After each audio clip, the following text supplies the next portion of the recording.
Content warning. The following story contains topics that may be sensitive to some viewers.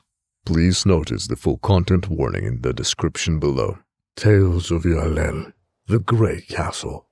Chapter 1. The Lord of the Grey Castle. Meredith. Oh, sweet Meredith. My beloved child. There is no day in which I don't suffer from the hole you ripped into my loving heart when you perished. It has been hard since your mother died. Her absence left a void that only you could fill. Your smile, your warmth, they breathed life into these cold, desolate halls, banishing the loneliness that sought to consume me. You were my light, my hope, the one thing that made this cursed existence bearable. How cruel is destiny to wrestle you away from me as well.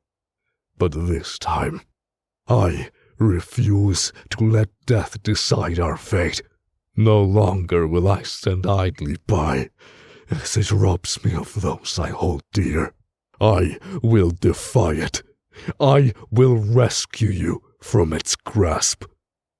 But death is no easy opponent. It is cunning, relentless, and it does not relinquish its prizes easily. For months I toiled in secret, studying ancient texts, experimenting with the living and the dead. I hoped to invoke powers even greater than the gift, a force able to defy death itself. At long last, I thought I found it, a mixture based on human blood. I bound the life force to my alchemical concoctions, in hope that it would breathe life back into your still heart. But I was a fool, thinking I could cheat death this easily. When I tried the mixture on a poor soul I found in the streets, I saw the horror I created. When I administered the elixir into his barely alive body, frail and torn by the cold and his hunger, he began to change. At first, I thought I had succeeded. His body recovered, life returning into him in a terrifying intensity. But then, his veins pulsated and darkened, while his eyes became bloodshot. He shook in agony and let out blood-curdling screams which echoed through the cold castle halls, as his jaw seemed to be torn apart by his teeth elongating into terrible fangs. I stood there, paralyzed, as I saw the horror unfolding in front of me, struggling to comprehend what I saw, what I did. My dreams of resurrection shattered right in front of me. I didn't defy death.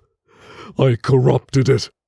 In my horror, I took my sword to put the monster I created out of its misery, but my movements seemed to draw its attention. Its bloodshot eyes locked onto me, and it broke its chains without effort and lunged at me. Its speed and strength far beyond that of any human. I stumbled backwards, knocking over vials and instruments in my frantic attempt to escape. Swinging my sword in desperation, I closed my eyes and let out a cry of fear, awaiting being torn to shreds by its horrific teeth. But the momentum of its lunge carried it directly into the path of my blade, decapitating the creature on the spot, spilling its blood all over me. I could still feel it pulsating as it collapsed to the floor, feeling the warm blood covering my body, and tasting the metallic savor on my tongue. I opened my eyes and dropped the sword.